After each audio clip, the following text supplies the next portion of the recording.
Olá, vou apresentar agora uma introdução à disciplina de estruturas de aço, começar com a introdução à utilização de aço em estruturas e apresentar tipos de aços e tipos de perfis, enfim, apresentar essa parte introdutória relacionada a elementos estruturais de aço. Para iniciar, eu quero apresentar os procedimentos, os passos ali da construção em aço. Com a construção em aço, eu vou ter as seguintes etapas, os seguintes passos durante a etapa de uma construção em estrutura de aço. Projeto arquitetônico, que na verdade antes disso eu teria uma concepção da estrutura, né, concepção da construção, isso é válido para qualquer tipo de construção. Em seguida um projeto arquitetônico, depois um projeto estrutural, que é a ênfase aqui do nosso curso. A gente vai focar na parte do projeto estrutural. Os passos seguintes são o detalhamento de fabricação. Depois que eu faço um projeto estrutural, eu faço um detalhamento de fabricação, que são os desenhos detalhados para a fabricação.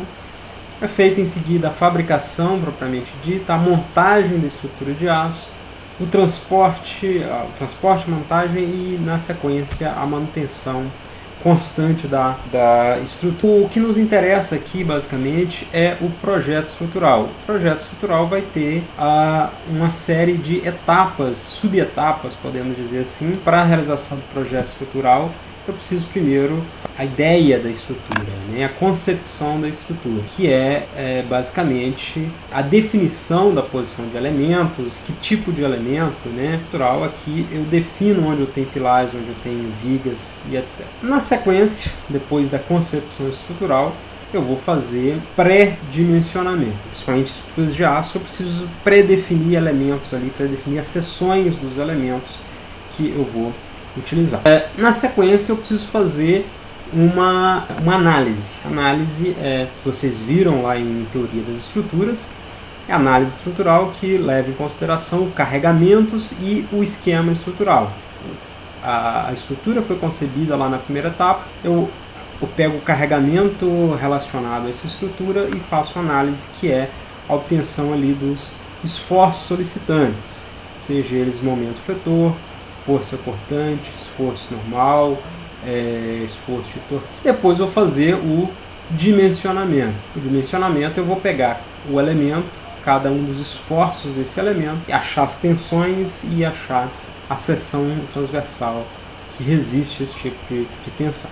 E por fim o detalhamento de projeto. O detalhamento de projeto que vai ser, não é o detalhamento de fabricação, é uma representação gráfica de tudo que foi feito anteriormente, todo o cálculo que foi feito anteriormente, para que esteja em condições de se levar para fazer um detalhamento de fabricação. O detalhamento de fabricação vai ter detalhes como, por exemplo, posição de furo, tamanho exato da peça, como vai ser cortada a peça. No detalhamento de projeto eu quero saber a seção transversal, o comprimento,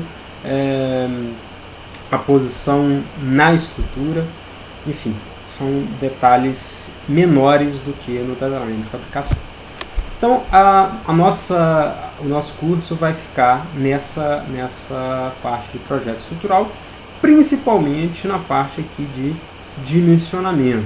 A parte prática do curso, nós vamos abordar também um pouco de concepção, pré-dimensionamento, análise e detalhamento também. Mas a maior parte do curso nós vamos estar trabalhando aqui principalmente na parte teórica, a parte de dimensionamento estrutural. Fazendo um breve histórico das construções em aço, a gente tem ali no século XII a utilização das primeiras estruturas metálicas. Estruturas metálicas não são necessariamente de aço. Aliás, o surgimento do aço é bem mais recente. O que aparecia como estrutura metálica era basicamente de ferro fundido. No século XVI aparecem diversas estruturas de telhado em ferro fundido na Europa. Século XVIII, cúpulas de igrejas e pontes em ferro fundido. A gente vê principalmente na Inglaterra algumas construções em aço lá no final do século XVIII, algumas grandes construções. No século XIX começa a haver um progresso maior das metodologias de cálculo estrutural e início de laminação de perfis. Vou falar com mais detalhe depois o que é laminação.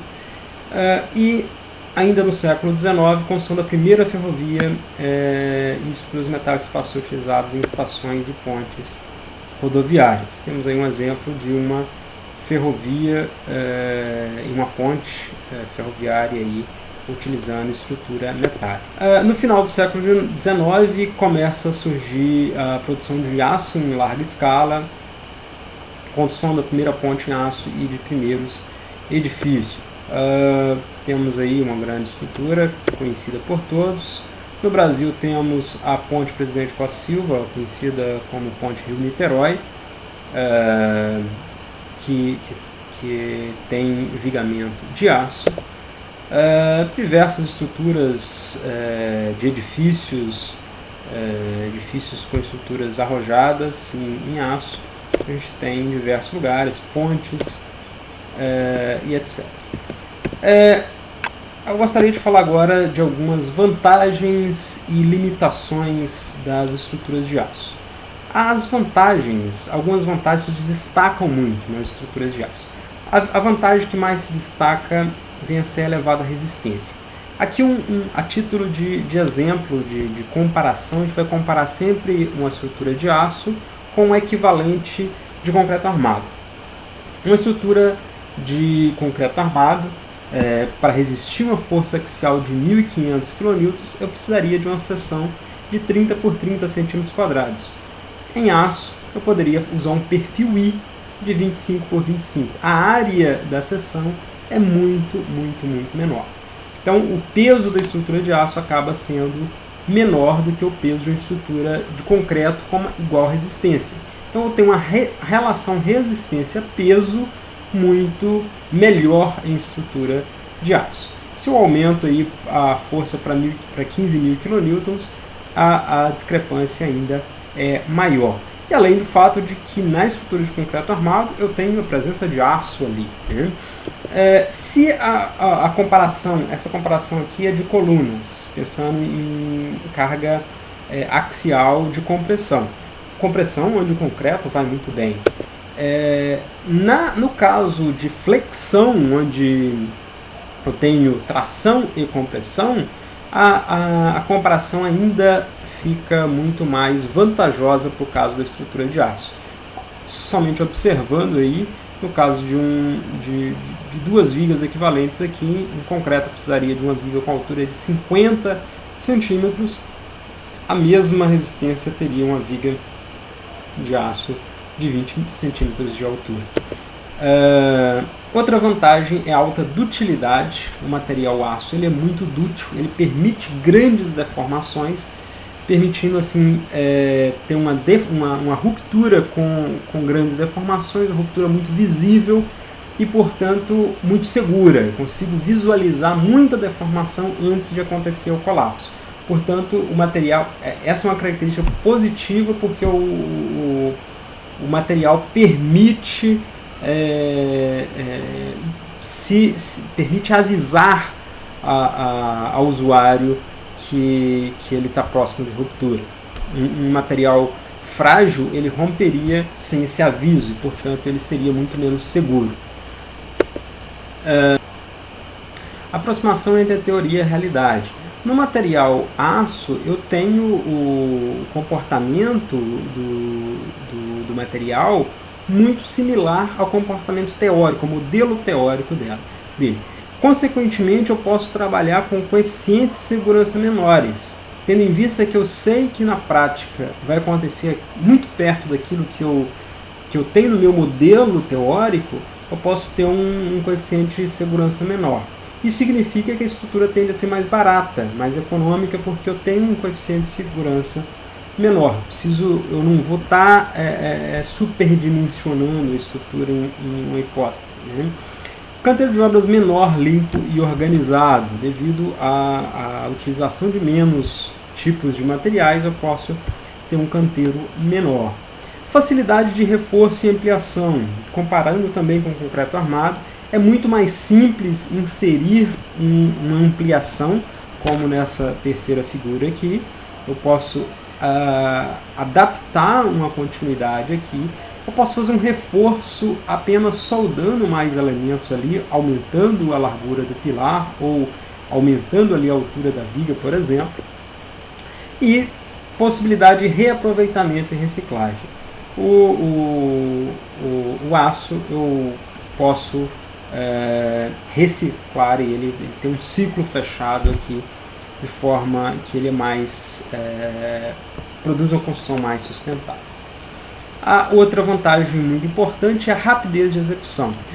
Mesmo que duas soluções diferentes, a estrutura de aço possa ter um custo maior, ainda assim ela pode ser mais econômica, devido, por exemplo, a uma atividade econômica que seja realizada com o uso da edificação. Se o tempo da construção significar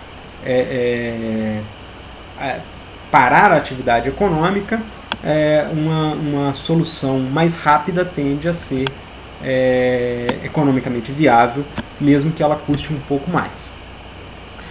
O processo construtivo tende a ser mais vantajoso pelo fato de ser mais rápido, é uma consequência, ter um consumo de revestimento menor. Isso porque nas estruturas de concreto a gente trabalha com precisão centimétrica, devido ao processo manual da edificação.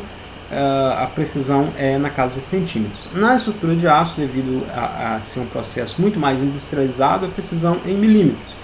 Por esse motivo, o revestimento tende a ter poucos ajustes para a regularização do revestimento, de forma que eu gasto menos também com revestimento. Tendo em vista que o aço é mais resistente, então a relação resistência-peso maior, eu tenho possibilidade de realizar grandes vãos. Eu posso ter vãos muito superiores ao que se permite em estruturas de concreto. Consequentemente, eu tenho menos pilares. Se eu trabalho com vãos maiores, a quantidade de pilares é menor. Se a quantidade de pilares é menor, a quantidade de fundações é também menor. Dependendo da região, onde eu tenho, por exemplo, um solo ruim, é desejável que eu tenha menos fundações. Então a construção pode sair mais barata por economia em fundações. Falamos das vantagens, agora vamos falar das limitações, não vou dizer desvantagens, porque são limitações que podem ser contornadas. O aço é suscetível ao processo de corrosão, de forma que eu perco seção durante o processo de corrosão. Fatores que promovem a corrosão, que agravam a corrosão, são a alta umidade relativa do ar, são cloreto de sódio, e deve-se tomar cuidados para que a corrosão não venha danificar o material. E aí os cuidados existentes são pintura, galvanização e utilização de aços especiais. Existem no mercado aços resistentes à corrosão atmosférica, tem um custo superior, o valor dele é superior, para algumas ocasiões pode ser justificado. Outra limitação é a situação de incêndio. Embora o aço seja um material incombustível, com o aumento da temperatura, em altas temperaturas, ele pode sofrer um processo de degeneração das propriedades mecânicas.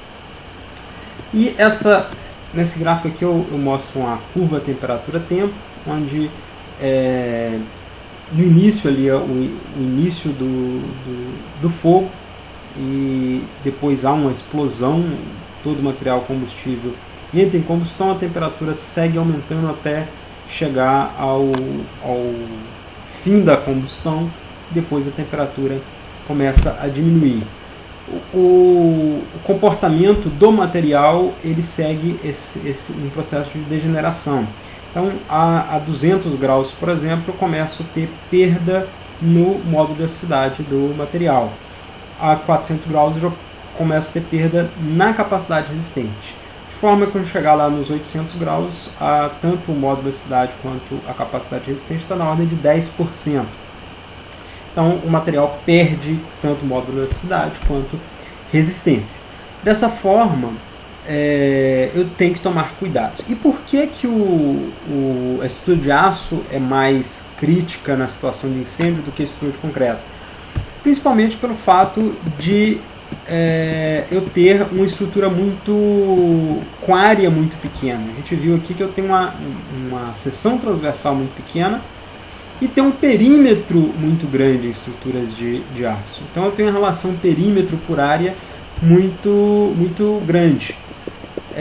De forma que eu tenho uma área exposta, uma exposição ali muito maior e uma área pequena, de forma que numa situação de incêndio, muito rapidamente eu tenho a tendência de ter toda a seção já em alta temperatura.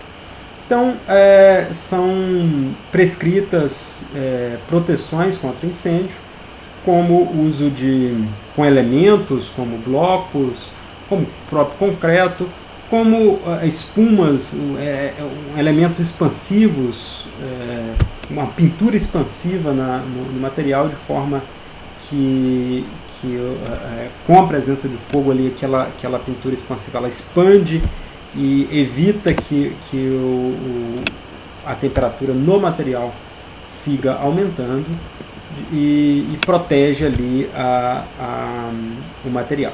Então a ideia da proteção contra incêndio é aumentar esse tempo aqui, esse tempo inicial aqui, de forma que a estrutura seja protegida e principalmente as vidas sejam protegidas.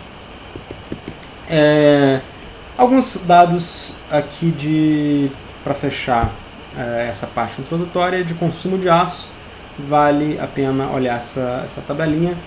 Eu tenho aqui, para cada tipo de estrutura, eu tenho um consumo padrão de aço diferente. Por exemplo, no shopping center, o consumo é da ordem de 30 a 55 kg por metro quadrado.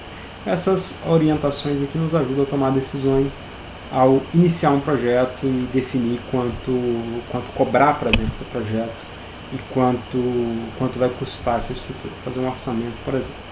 Essas são algumas diretrizes.